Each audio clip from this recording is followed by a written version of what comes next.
Over here we'll go through how you can update ncd.io IoT wireless sensors. To do that, you will need following things: a sensor which supports the firmware update, a USB to serial converter, which you can get from NCD, and the SKU is PR5568, or any other USB serial. If you're using NCD USB to serial, it is based on SI Labs chips. So you need to download their serial drivers, which you can download using this link. The second step will be connecting the hardware, and this is how the hardware will be connected in this port, the serial to USB port. Once you have all this connected and installed, go to your device manager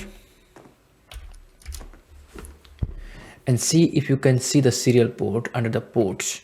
It should mount like this: SI Lab CP210 USB serial, and note down this COM port number. Now let's go ahead and download the update file and the utility which we'll use to upload the code.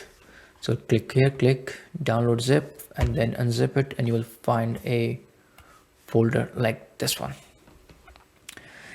Open this folder and click on the DFU utility.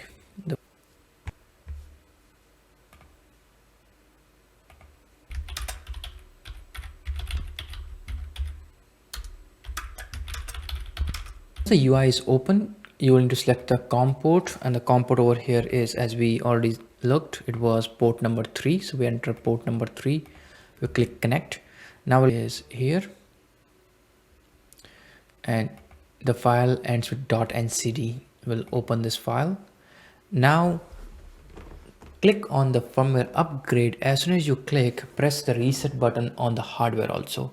So I'll go see click, and then I press reset button, and as you can see on the logs here, the device started uploading the firmware. Once device uploads the firmware, it will send a reboot command to the device and will reboot, and device will have the new firmware. There are a few things to keep in mind. If the firmware version is same as you already have in the device, then device will not load the new firmware. If you do not see this COM port, it means either you don't have the correct driver, or you need to power up the board. Maybe the board does not have the power. So there are two main things. Once the firmware is updated, you can remove the programmer and press reset, and you can see the new firmware version on the device, and good to go.